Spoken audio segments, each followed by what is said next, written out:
Los aragoneses sabemos que nuestra tierra es de misterio, que es de historia, que es de cultura, que es de arqueología. Ya sabéis que aquí en Desafío Viajero hemos tocado muchas veces pues, misterios relativos, por ejemplo, a la Virgen del Pilar, otros misterios en Aragón, pero hoy vamos a centrarnos en otras leyendas, no solo las que ya hemos comentado, sino también de brujería, de curiosidades y de otros enigmas que rodean Aragón, que rodean Zaragoza. Así que hoy nos va a acompañar Joan Rosell para hablarnos de sus leyendas del Aragón demonio. ¿Preparados? Comenzamos.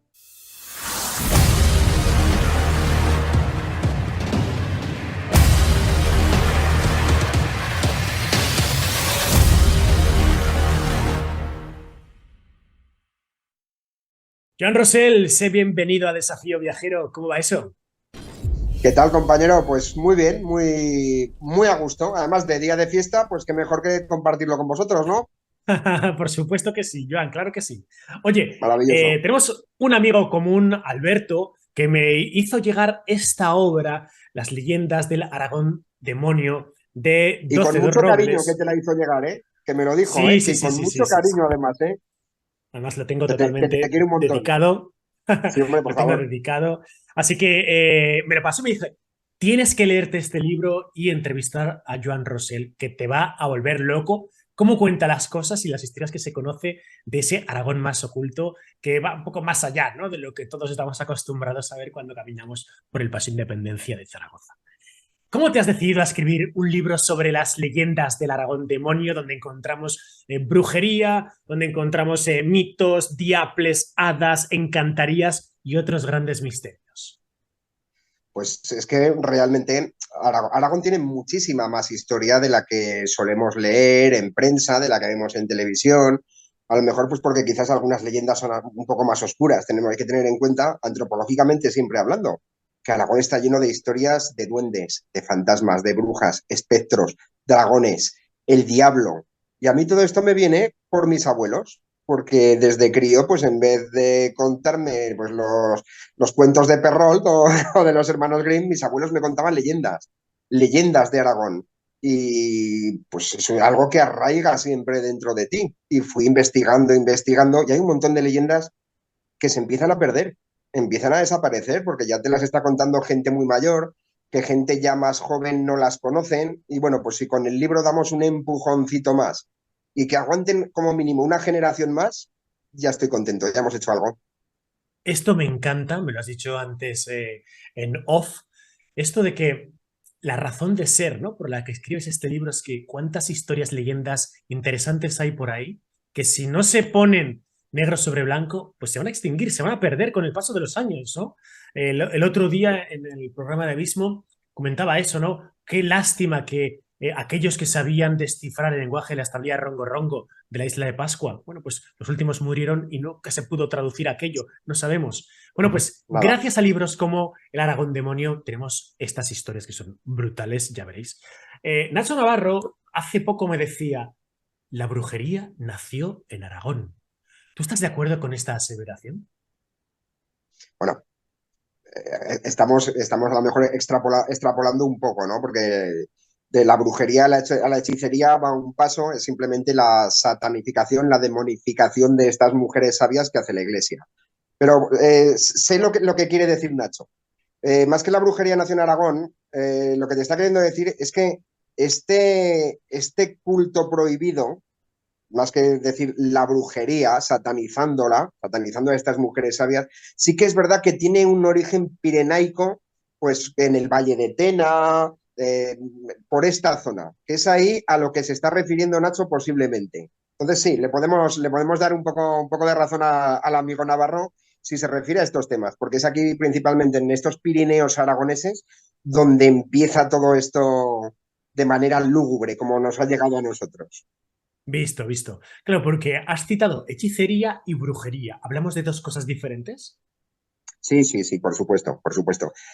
La palabra bruja es una palabra muy despectiva, es una palabra fea. Antes de que existiera la palabra bruja, que se la inventa la Iglesia Católica, son hechiceras, mujeres sabias, mujeres que tienen conocimientos ocultos, conocimientos de plantas, parteras.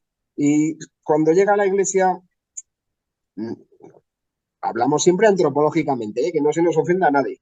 Ya, bueno, ya sabemos cómo es tu canal, o sea, todo esto es muy blanco y antropológico. Cuando Ujú. llega a la iglesia no les hace gracia el poder de la mujer sabia.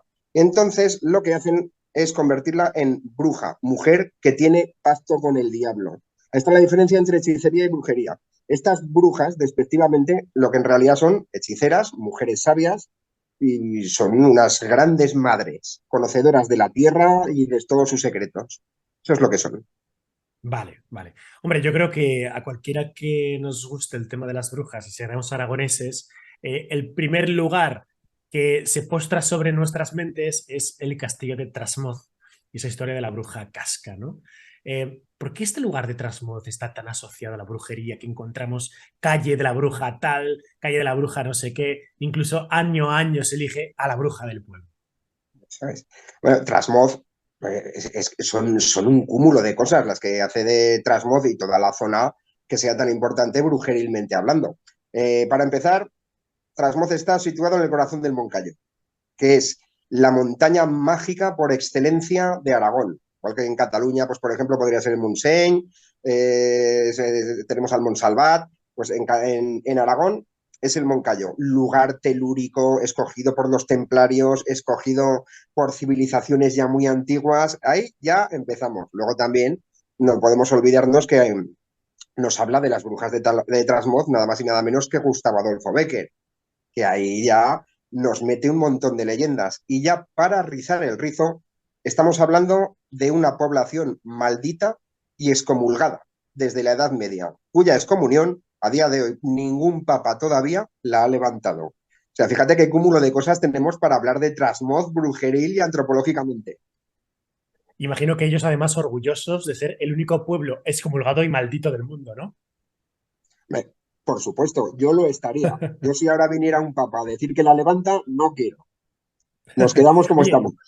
porque además es cierto eso que cuentan, ¿no? Que fue en el monasterio de Veruela, que está justo enfrente de Trasmoz, donde cubrieron el crucifijo con unas telas y allí hicieron esa excomunión y maldición al pueblo de Trasmoz. O sea, eso que suena tan peliculero, ¿eso fue así?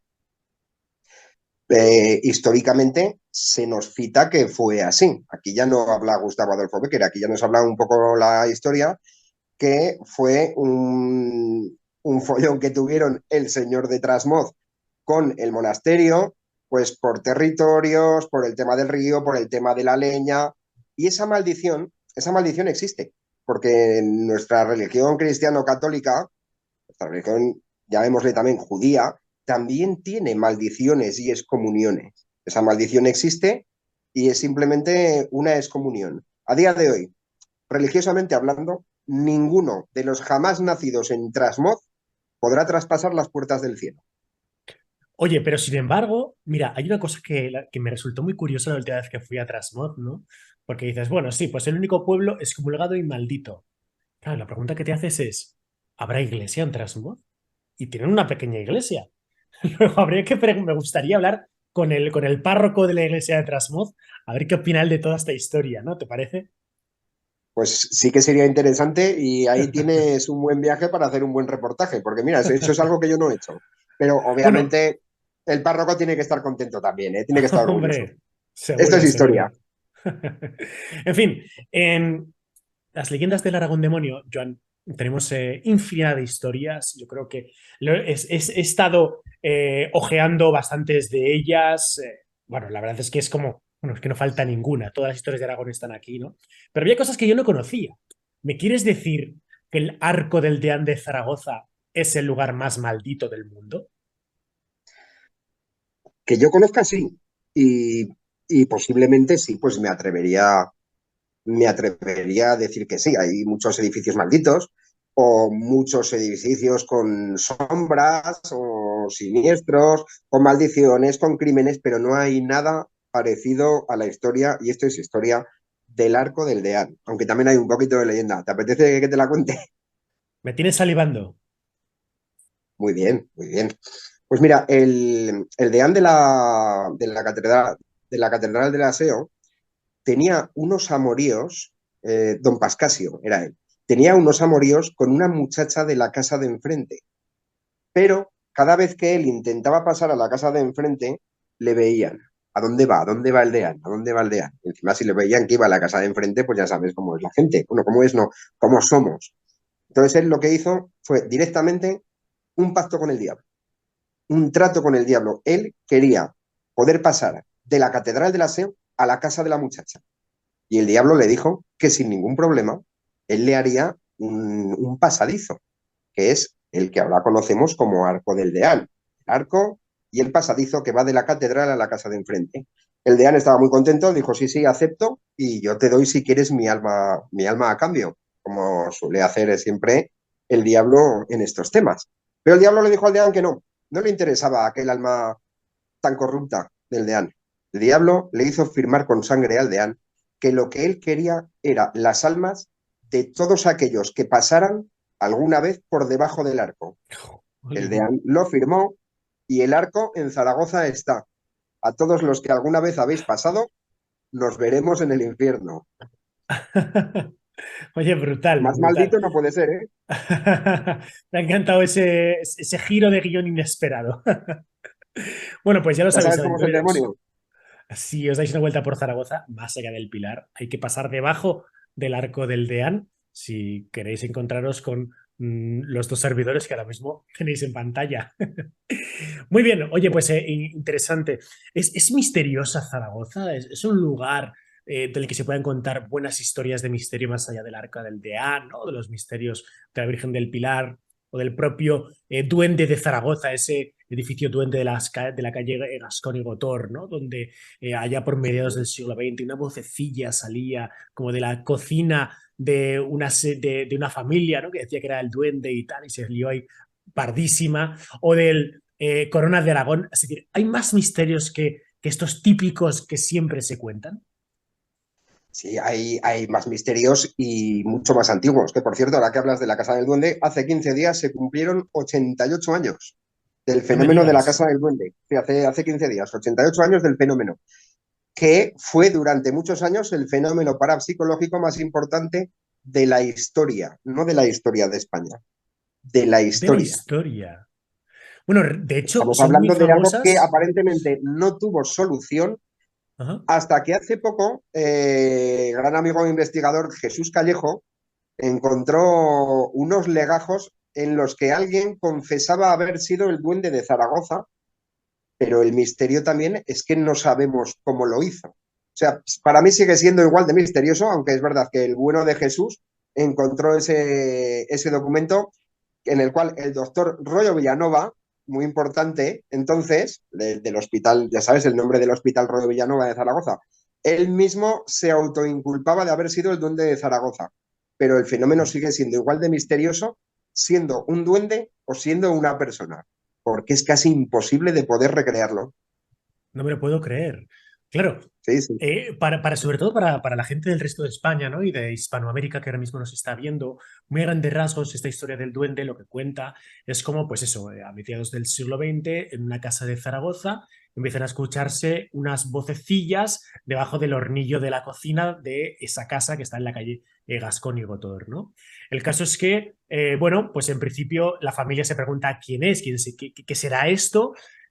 Nadie de esa familia parece que es quien hace esas vocecillas. Se acusa a la vecina, no sé si la de arriba o la de abajo, de que de ser la persona que está generando pues estas voces que son muy agresivas, pues te voy a matar, fuera de aquí, cosas así, ¿no? Se pone en conocimiento de la policía, va la policía por allí, desalojan el edificio, incluso podemos ver fotografías que son, no sé si son del New York Times, donde aparece toda esta zona llena de gente por todas partes, ¿no? Son del Analizando Times, del Times de Londres. el Times de Londres, ¿vale? El Times Sí, de sí, sí. Londres, que vinieron pues a hacer una crónica de esto, de que había como un duende debajo de un hornillo de la cocina de la casa de una familia, ¿no? Si llegó incluso a acusar a esa vecina de ventriloquía, ¿no? De que ella, pues cuando nadie le miraba, pues en realidad ponía esas voces, pero el caso es que, aunque creo que esa mujer o la familia, sí, la familia dejó de vivir allí, al tiempo se llegaron a escuchar una vez más estas Correcto. voces que finalmente Sí, sí. fueron cubiertas por un manto de silencio, ¿no? Hasta La hoy. familia, la familia se trasladó, la cocinera que tenían, que era Pascuala Alcocer, que también la habían acusado de una ventriloquía inconsciente, se marchó a su pueblo, la pobre mujer, porque ella no tenía nada que ver. Y las voces seguían. El duende se le bautizó como duende, nunca se supo lo que era. Desde luego era una voz que salía debajo de la hornilla. Pero ya no es que salía la voz, es que la voz, o el ente, llamémosle como queramos, veía, estaba viendo lo que ocurría en la cocina, lo que ocurría en la casa. Hay conversaciones con el llamado duende que son auténticamente deliciosas. Cuando entra un policía con un mostacho y le dice el duende, qué mostacho, qué vergüenza, este hombre no sabe que hay maquinillas de afeitar. Hay un montón de ejemplos así que son, para los amantes de estos temas, francamente increíbles. Ahora, pues ahí queda ese primer expediente X español, ¿no? Sí, sí, Bueno, sin duda, sin duda. hablando de otras leyendas que tampoco son demasiado conocidas, si yo te pregunto por Mauro el Lobero o los Loberos, primero, ¿quién es esta gente y este tal Mauro? ¿Por qué tiene el honor de estar en Aragón Demon? Sí, sí. El tema de los loberos es apasionante. No, en el siglo XX creo que ya no, pero bueno, hasta el XIX tuvimos loberos por España, no muchos. También eran llamados pastores de lobos. Cuando el pastor de lobos, y aquí hablamos ya de antropología, de historia, cuando el pastor de lobos llegaba a tu pueblo, lo primero que se encargaba era de ir a hablar con los pastores o con la gente que tenía ovejas. Y era, pues hablando en términos así más vulgares, como un mafioso. Tú le pagabas a él para que sus lobos no devoraran tu ganado. Los lobos le Wow. seguían, los lobos iban con él, los lobos le obedecían y él llamaba a tu puerta, tú le abrías y aparecía con un lobo, con dos, y te pedía una limosna, pero una limosna que no era una limosna, recuerda, era un chantaje. Te decía, ¿de verdad que no habrá nada en esta casa para este pobre pastor de lobos? Fíjate, que tenía un pedir que parecía dar. Generalmente la gente le daba porque ya sabían lo que era un lobero. Pero si no te daba, si no le dabas nada, aunque estaban tus ovejas pastando junto con las ovejas de otro vecino, sus lobos solo devoraban las tuyas. Este era el poder de un lobero y el que tuvimos en Aragón era Mauro, que conservamos su nombre y su historia. Actuaba por el barranco del Mascún, por esta zona oscense. Alucinante. O sea que el lobero. Pero, ¿y esto a día de hoy sigue existiendo este oficio? ¿O esto es algo que ya se perdió en los albores del tiempo? No, esto ya obviamente desapareció, lo primero porque sería ilegal, obviamente, estamos hablando de un auténtico mafioso, de un chantajista. Y luego, bueno, pues gracias a Dios ya los lobos también son animales muy protegidos y tampoco me creo que haya ahora ningún tipo de estas actividades, ¿no? De estos pastores de lobos, pero dentro de todo lo oscuro del personaje, porque algunos eran considerados incluso como brujos, pero tiene su punto de romanticismo, el lobero, Ujú. el pastor de lobos. Es que suena hasta bonito, ¿verdad? Desde luego, el pastor de los lobos. Qué bueno. En fin, oye, y si te digo qué son a ver si lo digo bien, es con juraderos. ¿Qué me dices? ¿Qué Pues, es esto qué es? pues, pues aquí hablamos de antropología y arquitectura. En Aragón somos ricos, es eso, estamos bastante ricos en esconjuraderos. Los habremos visto en muchos pueblos, en los montes. Son unos pequeños templetes de puertas abiertas orientados hacia los cuatro puntos cardinales, en los cuales antiguamente se creía que cuando venía una tormenta, una nevada, una fuerte pedregada, era porque lo había conjurado una bruja. La bruja había conjurado esa tormenta hacia nuestro pueblo. Pues lo que hacía el párroco era salir al esconjuradero para esconjurar la tormenta. La bruja la conjuraba, pero el párroco la Mm. esconjuraba. Era una lucha de poder a poder directamente. El bien contra el mal. A ver quién podía más de los dos. A ver al final hacia dónde iba la tormenta. Y tenemos un montón de pueblos. Mira, casualmente en Trasmoz no tenemos esconjuradero, pero por toda la zona pirenaica, como hemos dicho antes, también tenemos muchos en Navarra, por el Valle del Baztán, tenemos en Cataluña, pero en Aragón somos riquísimos. y Ujú. el poder del esconjurador a veces era inferior al poder de la bruja. O sea, simplemente que la tormenta sí que llegaba. Pues había casos de párrocos en los que directamente el pueblo cambiaba de párroco porque ese no era poderoso. Pero estamos hablando de una lucha del blanco contra el negro, el cielo contra el infierno. La tormenta viene y es responsabilidad del párroco hacer que no venga. Porque, como bien es sabido, la tormenta viene porque la ha traído la bruja. Y ahí Qué estaba la lucha. bueno. Y había, pues, cada párroco tenía sus esconjuros favoritos. Oye, ¿no te sabrás alguno? Sí, por supuesto que me sé uno. A ver, a Y ver, a ver. ¿Cómo es un además esconjuro? es uno que hacíamos en mi casa. Bueno, mi abuela, la que me enseñaba las leyendas, no me había hablado nunca de esconjuraderos, ni de conjuros, ni esconjuros. Eso nunca me lo había hecho. Con el tiempo, ya con mi abuela muerta, cuando yo empecé a investigar sobre este tema, dije, pero si esto lo hacíamos con la yaya cuando venían las tormentas, hacíamos un esconjuro desde mi casa, ella y yo. Era súper tétrico. Creo que lo recordaré. Creo, no te lo podría jurar, porque tampoco es que sea muy largo, pero claro, hace mucho que no desconjuro una tormenta. Pero fíjate, cuando empezaba ya a tronar, la abuela nos decía, bueno, lo decíamos todos juntos, a ver si me sale entero. San Bartolomé iba por un camino y se encontró el Señor. ¿Dónde vas, Bartolomé? Consigo voy. Pues al que conmigo viene le concederé un don, que no se lo doy a ningún varón.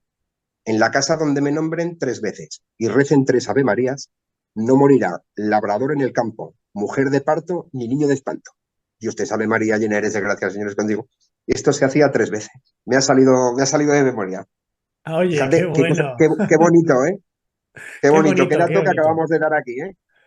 Oye, pues que no se Y eso, pues, pierdan, estos no, no, eso esconjuros. no se tiene que perder, eso es precioso. Eso aquí ya no entran creencias, ni religiones, ni que creas en Dios, ni en la Virgen, ni en nada. Esto es cultura que no se tiene que perder.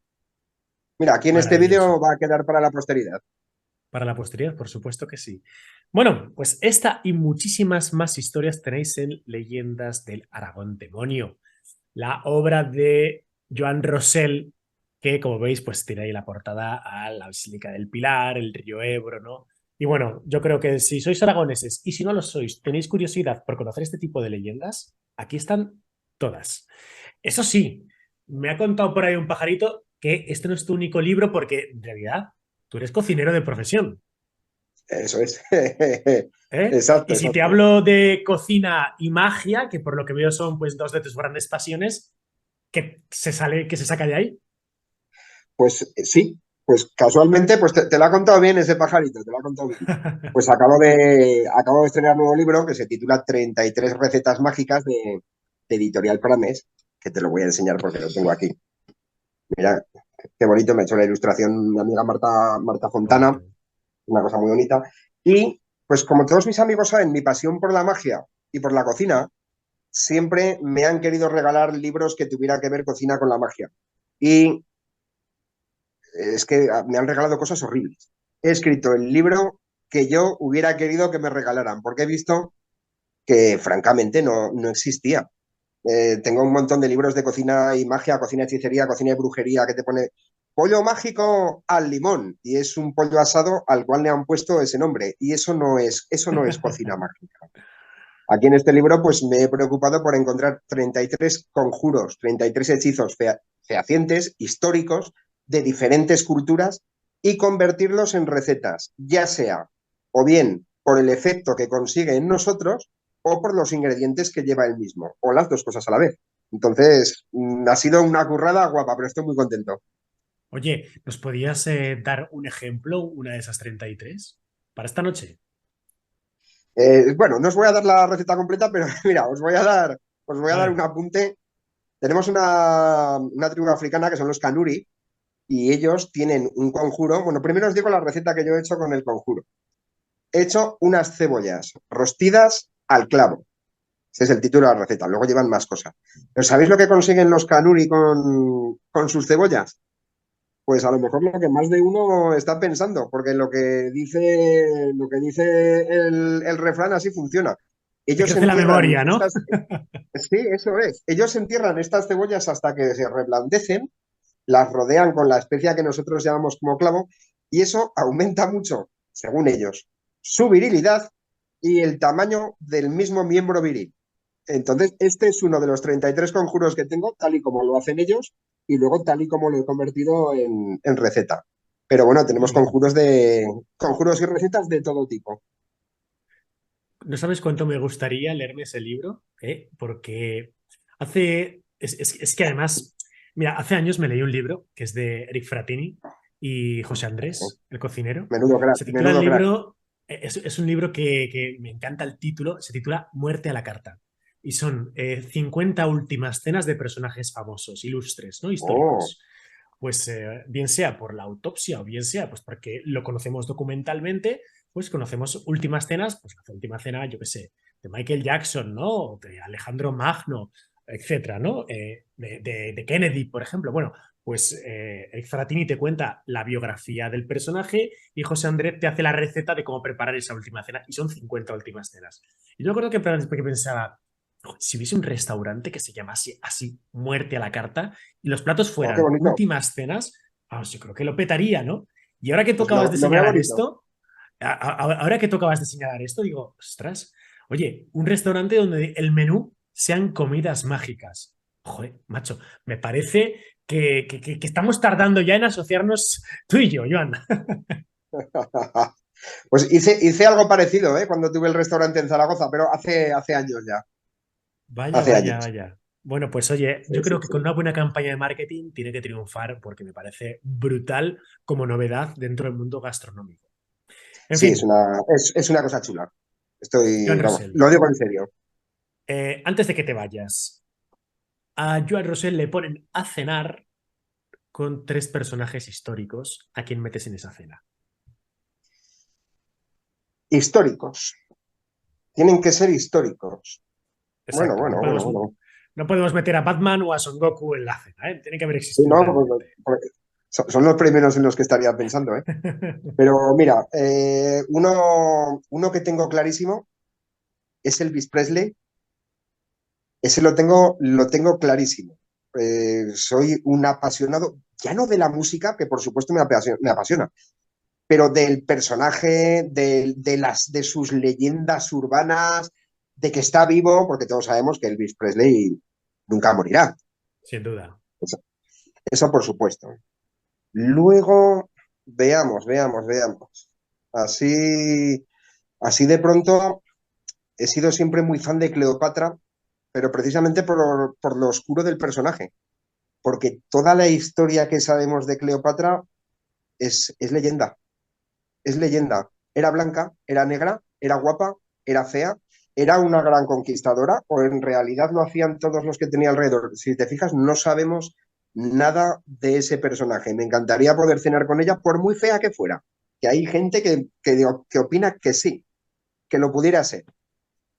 Y espero no meter mucha pinza con esto, pero yo siempre he dicho que si por casualidad existió, con Jesucristo.